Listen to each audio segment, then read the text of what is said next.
Assalamualaikum warahmatullahi wabarakatuh. Kami dari kelompok 3 akan mempresentasikan bab 24, yaitu Presentation and Disclosure in Financial Reporting. Berikut nama-nama anggota dari kelompok 3. Yang pertama adalah Mariska Zulfianti dengan NPM akhir 007, Cindy Azara Putri dengan NPM akhir 026, Nuriza dengan NPM akhir 297, kemudian ada Rosita Elvina dengan NPM akhir 323, lalu ada Yasinta Dwi Nuraini dengan NPM akhir 330, Lailatul Puspitasari dengan NPM akhir 340, Eva Lydia Priyanti dengan NPM akhir 348, Nazala Zalfa Hamida dengan NPM akhir 367, dan Hoirunisa dengan NPM akhir 369. Prinsip pengungkapan penuh itu mengharuskan perusahaan dalam menyampaikan semua informasi penting yang dapat mempengaruhi keputusan pengguna laporan. Artinya itu tidak hanya angka dalam laporan keuangan yang perlu diungkapkan, tapi juga catatan, risiko, dan informasi lain yang relevan. Tantangannya sendiri itu adalah memastikan bahwa informasi tersebut itu cukup lengkap tanpa membuat laporan menjadi terlalu rumit atau sulit dipahami. Kasus Mahindra Satyam di India dan Societe Generale di Prancis itu memperlihatkan bahwa kegagalan mendeteksi risiko itu sering terjadi bukan karena informasi itu tidak tersedia sama sekali, tetapi karena penyajiannya itu kurang jelas, terlalu teknis, atau tersembunyi di antara data yang banyak. Gambar yang ditampilkan itu memperjelas bahwa informasi keuangan itu tidak hanya berasal dari laporan keuangan utama, tapi juga dari beberapa lapisan lain. Laporan dasar dan catatan atas laporan keuangan itu berada dalam area yang diatur oleh IASB, sementara informasi tambahan seperti penjelasan risiko, komentar manajemen, dan analisis eksternal itu berada di luar regulasi formal, namun tetap penting bagi investor. Jadi secara keseluruhan, gambar tersebut itu menunjukkan bahwa pemahaman perusahaan itu tidak cukup hanya dari angka laporan, tapi juga membutuhkan berbagai sumber informasi agar pengguna itu dapat membuat keputusan yang lebih akurat dan menyeluruh. Peningkatan persyaratan pelaporan keuangan itu terlihat dari laporan tahunan yang semakin tebal, seperti WM Morrison Supermarkets dengan 164 halaman dan Puma lebih dari 200 halaman. Tren ini tuh muncul karena standar baru IASB yang menuntut pengungkapan yang lebih lengkap dan transparansi. Perkembangan tersebut itu dapat dipahami karena kompleksitas bisnis itu meningkat. Misalnya transaksi derivatif, leasing, kombinasi bisnis, dan pajak tangguhan yang membutuhkan catatan detail. Selain itu, penggunaan laporan kini itu menginginkan informasi yang lebih cepat dan bersifat prediktif. Jadi sehingga laporan intern itu harus lebih informatif. Regulasi yang makin ketat itu juga mendorong perusahaan dalam mengungkap data mengenai kompensasi manajemen, pihak berelasi hingga pembiayaan off balance sheet. Karena itu, peningkatan pengungkapan manajemen respon logis terhadap tuntutan informasi yang lebih luas dan dalam. Namun tidak hanya perusahaan mampu mengikuti kompleksitas IFRS penuh, sehingga muncul konsep pengungkapan diferensial. Melalui IFRS untuk SMEs, IASB itu menyediakan standar yang lebih sederhana bagi perusahaan kecil dan menengah yang jumlahnya itu lebih dari 95% secara global. Standar ini itu menghapus topik yang tidak relevan seperti laporan segmen, membatasi opsi kebijakan akuntansi, serta menyederhanakan pengukuran seperti amortisasi goodwill dan pembebanan langsung biaya pinjaman. Jumlah pengungkapannya itu jauh lebih sedikit, sekitar 300 dibanding lebih dari 3.000 pada IFRS penuh, dan revisinya itu hanya setiap 3 tahun. Dengan demikian, IFRS untuk SMEs itu memungkinkan entitas kecil tetap menyajikan informasi penting tanpa beban biaya dan kompleksitas yang berlebihan. Catatan atas laporan keuangan atau CALK itu merupakan bagian penting dari laporan keuangan karena berfungsi memperjelas serta memperluas informasi yang tidak dapat ditampilkan secara rinci di laporan utama. Melalui catatan ini, pembaca itu dapat memahami konteks transaksi, kebijakan akuntansi yang digunakan, serta batasan kontraktual yang mempengaruhi posisi keuangan perusahaan. Karena itu, meskipun teknis dan sering diabaikan, catatan ini tuh jadi kunci untuk membaca laporan keuangan secara komprehensif. Salah satu bagian terpenting adalah adalah pengungkapan kebijakan akuntansi yang menjelaskan metode yang digunakan perusahaan dalam menilai persediaan, menyusutkan aset tetap, atau mengamortisasikan aset tidak berwujud. IFRS itu mewajibkan perusahaan untuk mengungkapkan kebijakan ini secara jelas, termasuk pertimbangan manajemen dan estimasi yang beresiko menyebabkan perubahan material di masa depan. Informasi ini itu akan membantu pengguna menilai apakah perusahaan itu bersikap konservatif atau agresif dalam pelaporannya. Selain kebijakan akuntansi, terdapat sejumlah pengungkapan utama yang harus dijelaskan melalui catatan. Untuk persediaan, perusahaan itu harus mengungkapkan basis penilaian, metode biaya, hingga komposisi inventorinya. Pada aset tetap, catatan meliputi dasar penilaian, metode penyusutan, akumulasi penyusutan, serta penjelasan jika terjadi impairment. Pengungkapan utang itu memberikan gambaran mengenai struktur pendanaan dan jadwal pelunasan 5 tahun ke depan, sedangkan bagian ekuitas itu menjelaskan jumlah saham, hak-hak pemegang saham, serta instrumen yang berpotensi mengubah struktur kepemilikan. Catatan juga mengungkap kontingensi dan komitmen seperti litigasi, jaminan utang, atau kontrak pembelian jangka panjang. Selain itu, informasi mengenai nilai wajar dan hierarkinya itu membantu pengguna menilai sejauh mana sih laporan keuangan itu bergantung pada estimasi subjektif. Bidang yang lebih kompleks seperti pajak tahunan, pensiun, dan sewa itu juga memerlukan pengungkapan rinci karena berdampak signifikan terhadap risiko dan kinerja perusahaan. Jadi secara keseluruhan, CALK itu berfungsi sebagai penjelas yang memperkaya laporan keuangan. Tanpa bagian ini, pembaca itu hanya akan melihat angka tanpa memahami dasar, asumsi, atau risiko yang melatar belakanginya. Dengan begitu, catatan itu akan menjadi instrumen yang paling penting untuk memastikan transparansi, meningkatkan kualitas informasi, dan mendukung pengambilan keputusan yang lebih akurat. Selanjutnya saya akan menjelaskan masalah pengungkapan terkait pengungkapan transaksi atau peristiwa khusus. Nah, pengungkapan mengenai transaksi atau peristiwa tertentu ini itu mencakup penyajian rincian tentang jenis hubungan dengan pihak berelasi, nilai transaksi, beserta saldo yang masih tersisa, pembentukan cadangan untuk piutang yang diragukan, serta biaya yang timbul akibat piutang bermasalah dari pihak terkait. Nah, termasuk pula pelaporan atas kesalahan dan kecurangan yang terjadi selama periode pelaporan. Selanjutnya saya akan menjelaskan masalah pengungkapan lagi. Yang kedua ada peristiwa setelah periode pelaporan. Nah, pengungkapan mengenai kejadian setelah periode pelaporan ini berkaitan dengan peristiwa yang muncul setelah tanggal penyusunan laporan keuangan tetapi sebelum laporan tersebut disahkan dalam akuntansi. Kejadian ini diklasifikasikan menjadi dua peristiwa. Yang pertama, peristiwa yang memberi bukti tambahan atau kondisi yang sudah ada pada tanggal laporan, serta peristiwa yang tidak berhubungan dengan kondisi tersebut. Peristiwa yang memberikan bukti tambahan harus direspon dengan melakukan penyesuaian pada laporan keuangan, sedangkan peristiwa yang tidak terkait itu cukup dijelaskan dalam catatan apabila informasi itu penting bagi pengguna laporan. Contoh dari masalah pengungkapan itu yaitu ada contoh peristiwa yang harus disesuaikan adalah kerugian piutang ketika pelanggan mengalami kebangkrutan setelah periode berakhir. Sebaliknya, merger perusahaan, penerbitan saham atau hilangnya aset akibat kebakaran merupakan contoh catatan. Ada pula peristiwa lain yang tidak memerlukan penyesuaian maupun pengungkapan apabila tidak dianggap material atau tidak berpengaruh pada informasi laporan secara keseluruhan. Ketentuan ini tuh memastikan laporan keuangan tetap relevan dan memberikan gambaran yang tepat bagi para pemakainya. Selanjutnya ada pelaporan perusahaan untuk diversifikasi.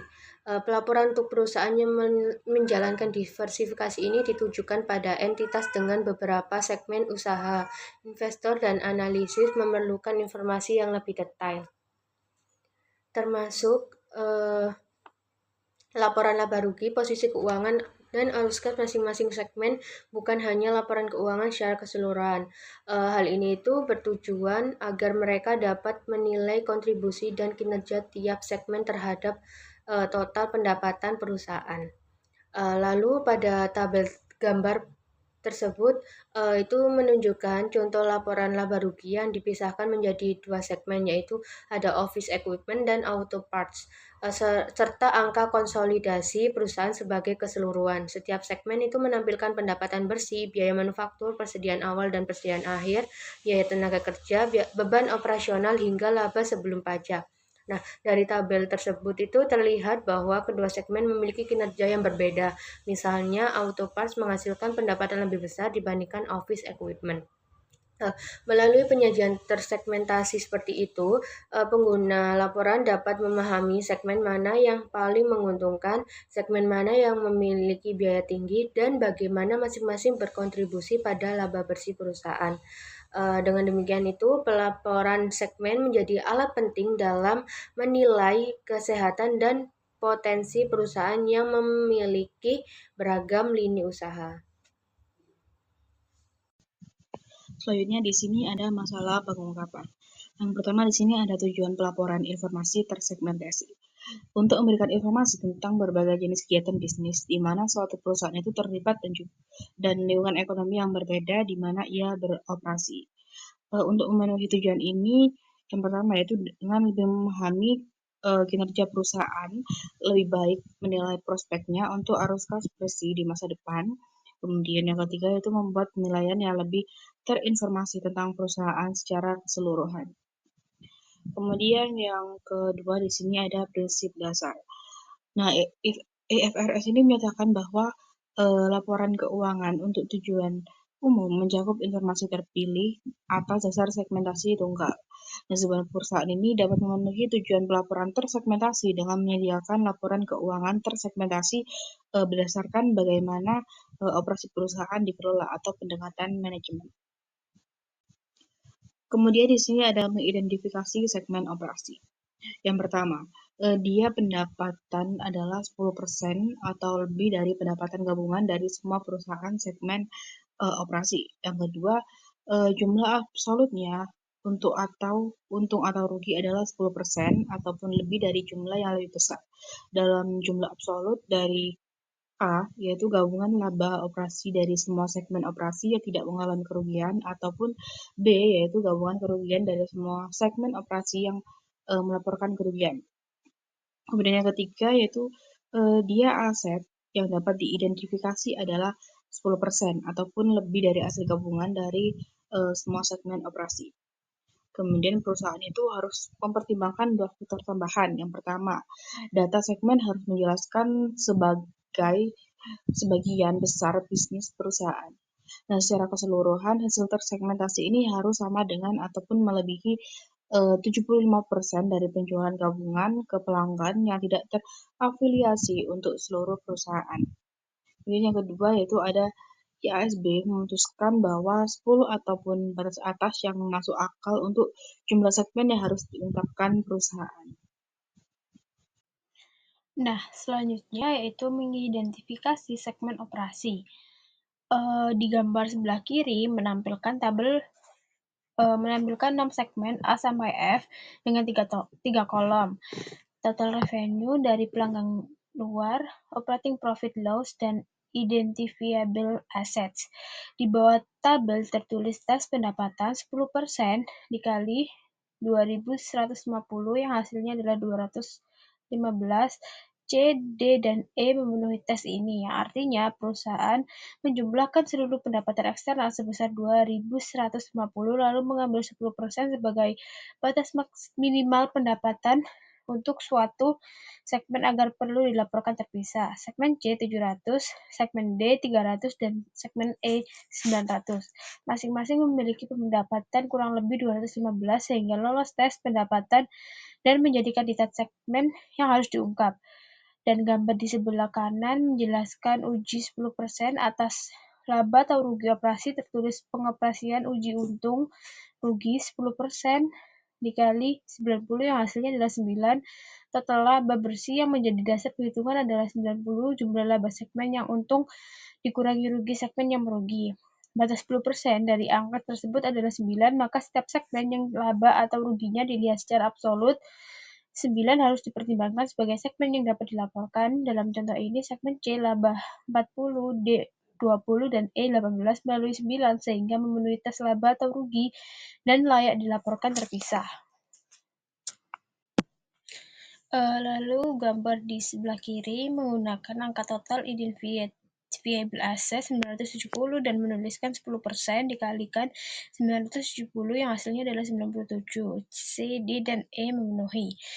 Yang artinya perusahaan menjumlahkan seluruh aset segmen yang dapat diidentifikasi lalu mengambil 10% sebagai ambang batas aset untuk segmen reportable. Segmen yang asetnya kurang lebih 97 dianggap cukup material secara aset untuk diungkap terpisah dari tabel segmen C 390, segmen D 160, dan segmen E 280 melampaui 97 sehingga kembali C, D, dan E memenuhi tes aset. Dan untuk gambar yang di sebelah kanan, oleh karena itu segmen pelaporan adalah A, C, dan D dan E dengan asumsi keempat segmen ini memiliki penjualan yang cukup untuk memenuhi 75% uji penjualan gabungan. Lalu gambar di slide ini menjelaskan cara mengidentifikasi segmen operasi yang dapat dilaporkan berdasarkan uji 75%. Penjualan menurut PSAK 5 atau IFRS 8. Tabel menampilkan 6 segmen A sampai F dengan 3 kolom, total revenue, penjualan ke pihak luar, operating profit, laba atau rugi, dan identifiable asset, aset yang dapat diidentifikasi dalam euro. Total penjualan seluruh segmen adalah 2.150, total laba operasi 85 dan total aset yang dapat diidentifikasi 970. Angka-angka inilah yang dipakai sebagai basis perhitungan ambang batas. Standar mengisyaratkan bahwa penjualan dari segmen yang dilaporkan secara terpisah harus mencakup minimal 75% dari total penjualan eksternal entitas. Pada slide 75% dikali 2.150 yang hasilnya adalah 1.612.50. Ini adalah jumlah minimum penjualan yang harus ditutupi oleh segmen yang dipilih sebagai segmen dilaporkan. Dalam contoh tersebut, segmen A, C, D, dan E dipilih sebagai segmen yang dilaporkan sehingga total penjualannya 100, ditambah 700, ditambah 300, ditambah 900 sama dengan 2.000. Karena 2.000 lebih besar dari batas minimum 1.612.50, maka ketentuan 75% terpenuhi, yang artinya kombinasi segmen A, C, dan D sudah cukup mewakili mayoritas penjualan perusahaan. Perkenalkan, saya Nazila Silvanita dengan akhiran NPM 367. Jadi di sini saya akan menjelaskan materi yang ada dalam slide tersebut. Jadi yang pertama ada prinsip pengukuran. Jadi prinsip akuntansi yang digunakan perusahaan untuk mengungkapkan statement tidak harus sama dengan prinsip-prinsip yang mereka gunakan untuk menyiapkan laporan konsolidasi. IASB tidak memerlukan alokasi biaya bersama umum atau seluruh perusahaan semata-mata untuk tujuan pelaporan eksternal. Jadi biaya umum adalah biaya yang dikeluarkan untuk keuntungan dari lebih dari satu segmen dan yang sifatnya saling terkait mencegah pembagian yang sepenuhnya objektif biaya antar segmen.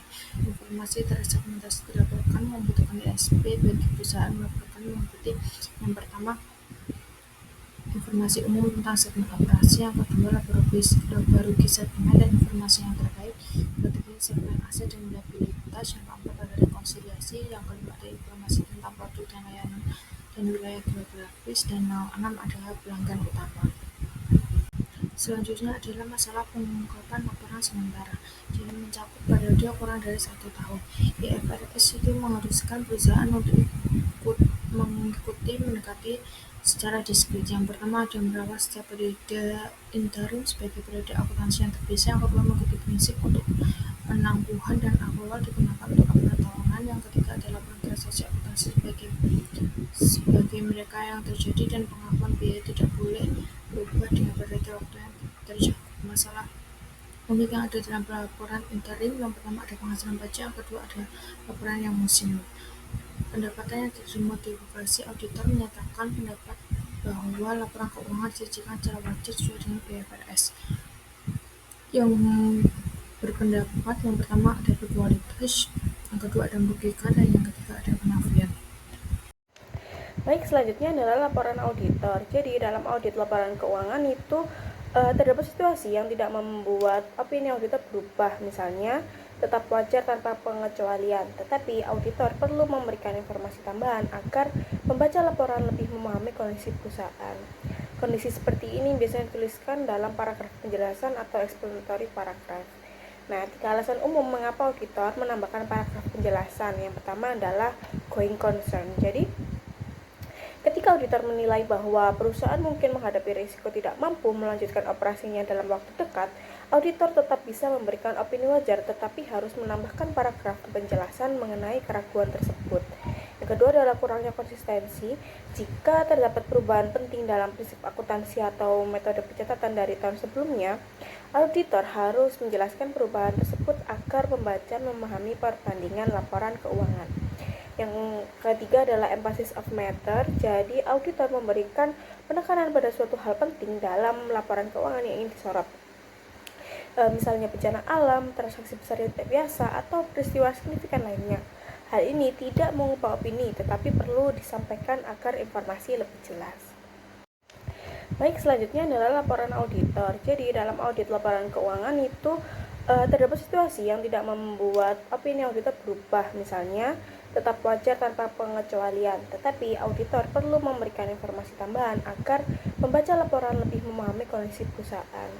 Kondisi seperti ini biasanya dituliskan dalam paragraf penjelasan atau explanatory paragraph. Nah, 3 alasan umum mengapa auditor menambahkan paragraf penjelasan. Yang pertama adalah going concern. Jadi, ketika auditor menilai bahwa perusahaan mungkin menghadapi risiko tidak mampu melanjutkan operasinya dalam waktu dekat, auditor tetap bisa memberikan opini wajar tetapi harus menambahkan paragraf penjelasan mengenai keraguan tersebut. Yang kedua adalah kurangnya konsistensi. Jika terdapat perubahan penting dalam prinsip akuntansi atau metode pencatatan dari tahun sebelumnya, auditor harus menjelaskan perubahan tersebut agar pembaca memahami perbandingan laporan keuangan. Yang ketiga adalah emphasis of matter. Jadi auditor memberikan penekanan pada suatu hal penting dalam laporan keuangan yang ingin disorot. Misalnya bencana alam, transaksi besar yang tidak biasa, atau peristiwa signifikan lainnya. Hal ini tidak mengubah opini, tetapi perlu disampaikan agar informasi lebih jelas. Baik, selanjutnya adalah disclaimer of opinion atau penafian pendapat. Nah, ini diberikan ketika auditor tidak bisa membuktikan bukti yang cukup untuk memberikan opini apapun. Ini tuh biasa terjadi ketika manajemen tidak memberikan dokumen penting, auditor dihalangi dalam melakukan prosedur audit, dan ruang lingkup audit sangat terbatas. Nah, hal itu mengakibatkan auditor menyatakan bahwa ia tidak dapat memberikan opini atas laporan keuangan. Lalu yang terakhir adalah komentar manajemen atau manajemen komentari atau MD&A. Nah, ini tuh merupakan bagian dari laporan tahunan yang berisi penjelasan dari pihak manajemen untuk membantu pengguna laporan keuangan memahami. Yang pertama adalah kinerja perusahaan, yaitu faktor apa yang mempengaruhi profit, pendapatan, biaya, dan lain-lain. Yang kedua adalah struktur pendanaan. Hal ini tuh berisi dari mana dana perusahaan berasal, seperti pinjaman, saham, serta rasio utang terhadap modal yang ingin dicapai. Lalu yang terakhir adalah aset yang tidak terlihat di laporan keuangan, misalnya reputasi, sumber daya manusia, hubungan pelanggan yang tidak dicatat dalam neraca menurut IFRS. Nah, tujuannya itu untuk memberikan gambaran yang lebih luas dan mendalam daripada angka laporan keuangan saja. Tanggung jawab manajemen atas laporan keuangan. Nah, manajemen itu memiliki tanggung jawab penuh dalam menyusun laporan keuangan perusahaan serta memastikan bahwa sistem pengendalian internal itu berjalan secara efektif yang digunakan untuk menjaga keandalan informasi keuangan. Nah, namun di sisi lain, auditor itu juga berperan memberikan penilaian independen atas laporan keuangan tersebut, yaitu dengan memastikan apakah penyusunannya itu telah mengikuti standar pelaporan yang berlaku, yaitu IFRS. Nah, dengan kombinasi tanggung jawab manajemen dan pemeriksaan independen dari auditor, kualitas dan kredibilitas laporan keuangan itu dapat terjaga dengan baik. Selanjutnya adalah masalah pelaporan keuangan saat ini. Nah, yang pertama adalah pelaporan perkiraan dan proyeksi keuangan, di mana perkiraan keuangan ini itu menggambarkan posisi keuangan, kinerja, dan arus kas yang diperkirakan terjadi berdasarkan asumsi realistis. Sementara itu, proyeksi keuangan itu digunakan asumsi hipotesis untuk menunjukkan kondisi keuangan dalam skenario tertentu. Nah, untuk mendukung keterbukaan, regulator itu akan menerapkan aturan pelabuhan aman yang melindungi perusahaan saat menyampaikan informasi perspektif secara wajar.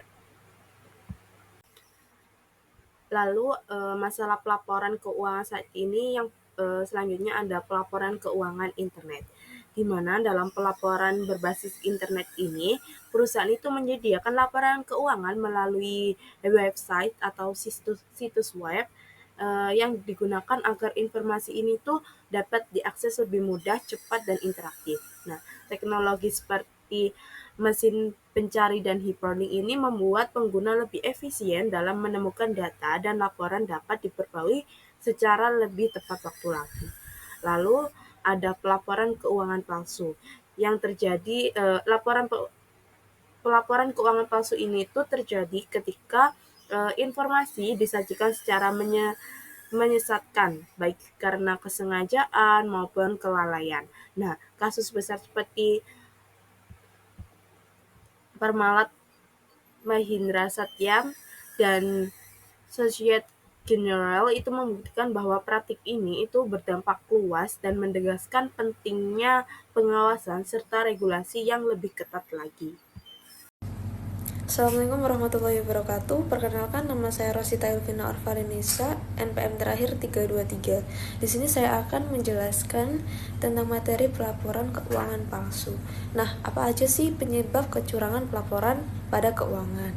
Yang pertama, ada untuk memperoleh yang lebih tinggi dari membagikan harga. Kemudian yang kedua, untuk menghindari default pada perjanjian pinjaman. Kemudian yang ketiga, untuk mendapatkan keuntungan pribadi dari beberapa jenis kompensasi tambahan ataupun promosi. Yang keempat, tidak adanya dewan direksi atau komite audit. Yang kelima, lemah atau tidak ada pengendalian akuntansi internal. Yang keenam, ada transaksi yang tidak biasa atau yang kompleks. Yang ketujuh, estimasi akuntansi yang membutuhkan pertimbangan signifikan. Yang ke-8 yaitu staf audit internal yang tidak efektif. Selanjutnya yaitu analisis laporan keuangan dasar. Di sini ada perspektif analisis laporan keuangan, ada 5. Yang pertama, ketahui pertanyaan yang ingin Anda temukan jawabannya. Kemudian yang kedua, ketahui pertanyaan yang dapat dijawab oleh rasio dan perbandingan tertentu. Kemudian yang ketiga, cocokkan pada poin pertama dan poin kedua di atas. Karena dengan pencocokan tersebut, analisis pertanyaan akan memiliki arah dan tujuan yang logis.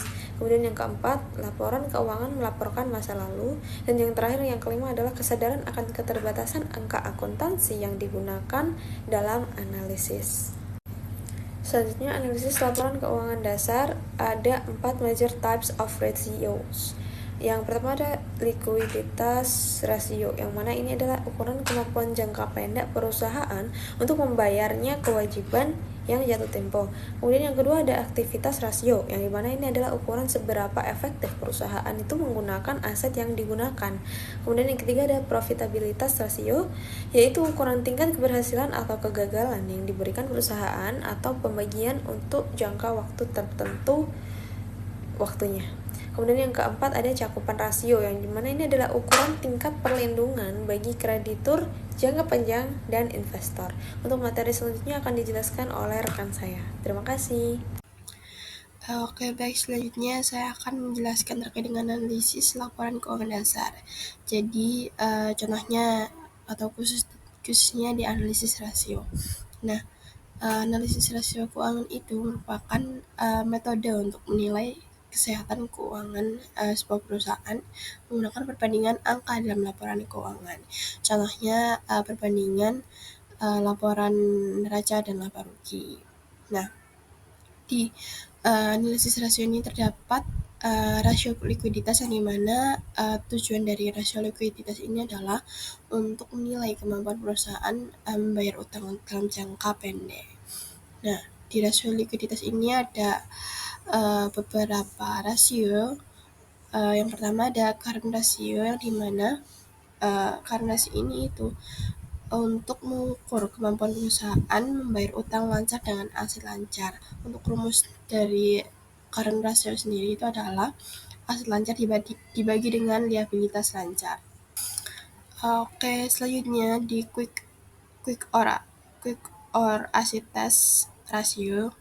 Jadi yang dimana quick or asset ratio ini tuh sama seperti current ratio, cuman kalau di quick ratio ini itu tanpa persediaan karena kurang di liquidnya. Nah, untuk rumusnya sendiri itu yaitu kasih tambah dengan investasi jangka pendek ditambah dengan piutang bersih dibagi dengan utang lancar. Untuk yang ketiga di current cash debt coverage yang dimana di ini itu untuk mengukur berapa kali utang lancar itu bisa ditutup oleh kas dari operasional. Nah, untuk rumusnya sendiri adalah yaitu harus kas operasi dibagi dengan rata-rata utang lancarnya. Nah, jadi intinya dari rasio likuiditas ini itu adalah yang dimana semakin tinggi rasio tersebut, maka akan semakin mampu perusahaan itu membayar kewajiban jangka pendeknya. Oke, selanjutnya itu di rasio aktivitas, yang dimana rasio aktivitas ini itu bertujuan untuk menilai seberapa efisien perusahaan itu menggunakan asetnya. Jadi ada 3 rasio utama. Yang pertama ada account receivable turnover, yang dimana rasio ini itu mengukur seberapa cepat piutang itu ditagih. Nah, untuk rumusnya sendiri adalah penjualan bersih dibagi dengan rata-rata piutang bersih. Untuk rasio inventory turnover, yang dimana rasio ini itu untuk mengukur seberapa cepat persediaan itu berputar jadi penjualan. Nah, untuk rumusnya sendiri itu adalah HPP atau COGS dibagi dengan rata-rata persediaannya. Terus untuk yang rasio ketiga adalah aset turnover, di mana maksudnya itu untuk mengukur kemampuan aset itu dalam menghasilkan penjualan. Nah, untuk rumus seri adalah penjualan bersih dibagi dengan rata-rata total asetnya. Jadi intinya di rasio aktivitasnya atau activity ratio ini itu adalah jika rasionya tinggi, maka aset yang digunakan oleh sebuah perusahaan itu akan lebih efisien. Nah, untuk selanjutnya di rasio profitabilitas, yang dimana rasio ini itu tujuannya untuk menilai kemampuan perusahaan dalam menghasilkan keuntungan atau laba. Nah, untuk di rasio profitabilitas ini itu ada 5 rasio, yang dimana yang pertama ada profit margin on sales, yang dimana maksud dari profit rasio ini itu adalah jadi persentase laba itu dari penjualan. Nah, untuk rumusnya sendiri itu adalah laba bersih dibagi dengan penjualan. Untuk rasio yang kedua ada return on asset atau ROA, yang dimana maksud dari ROA ini adalah seberapa besar aset itu dalam menghasilkan laba. Nah, untuk rumusnya sendiri adalah laba bersih dibagi dengan rata-rata total aset. Untuk yang rasio yang ketiga dari return on equity atau ROE, yang dimana maksudnya itu keuntungan untuk pemegang saham biasa. Nah, untuk rumusnya sendiri itu adalah laba bersih dikurangi dengan dividen preferred dibagi dengan rata-rata ekuitas biasa. Untuk yang keempat ada earnings per share atau EPS, yang dimana EPS ini itu adalah laba per lembar sahamnya. Nah, untuk rumusnya sendiri adalah laba bersih dikurangi dengan dividen preferred dibagi dengan rata-rata jumlah saham yang beredar. Yang terakhir ada payout ratio, yang dimana payout ratio ini itu isinya adalah persentase laba yang dibagikan sebagai dividen. Nah, untuk rumusnya sendiri itu adalah dividen tunai dibagi dengan laba bersihnya. Nah, inti dari rasio profitabilitas ini itu adalah menilai apakah perusahaan itu untung dan apakah perusahaan itu bisa menarik bagi investor. Oke, yang terakhir ada rasio coverage, yang dimana ini tujuannya adalah untuk menilai risiko dan kemampuan dalam menutup beban utang. Nah, ada beberapa bagian di rasio tersebut. Yang pertama ada debt to asset ratio, yang dimana isinya itu atau maksud dari debt rasio ini itu adalah berapa persen aset itu akan dibiayai oleh utang. Nah, untuk rumusnya sendiri adalah total utang dibagi dengan total aset. Nah, untuk rasio yang kedua adalah times interest earned, yang dimana times interest earned ini adalah mengukur kemampuan laba itu dalam menutup bunga utangnya. Nah, untuk rumusnya sendiri adalah laba ditambah dengan beban bunga ditambah pajak, lalu dibagi dengan beban bunganya. Terus yang ketiga ada cash debt coverage, yang dimana kemampuan arus kas dalam menutup utang. Nah, untuk rumus sendiri itu adalah arus kas operasi dibagi dengan rata-rata total utangnya.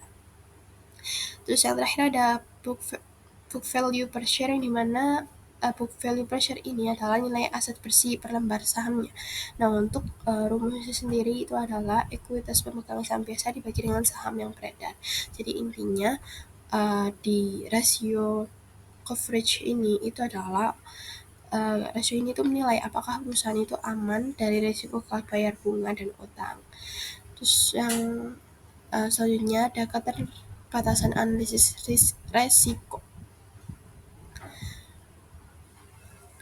Jadi yang pertama terkait dengan berbasis biaya historis, yang dimana jadi di keterbatasan ini tuh angka aset itu neraca itu terkadang tidak mencerminkan nilai pasar saat ini. Terus yang kedua menggunakan estimasi atau perkiraan, yang dimana contohnya terkait dengan cadangan penyisihan piutang, depresi dan lain-lainnya. Terus yang ketiga sulit dibandingkan antar perusahaan. Jadi jika kebijakan akuntansi atau karakter industri itu akan jika berbeda ya, itu akan sulit dibandingkan antar perusahaan. Terus yang keempat ada banyak informasi penting yang tidak termasuk laporan keuangan. Jadi contohnya kayak kualitas manajemen, loyalitas pelanggan, inovasi dan lain-lainnya itu tidak termasuk dalam laporan keuangan. Jadi intinya rasio itu akan membantu menilai performa, tapi tetap harus dilengkapi dengan analisis yang lain-lainnya. Baik, sekian presentasi dari saya. Bila ada kurang atau lebihnya mohon maaf. Terima kasih.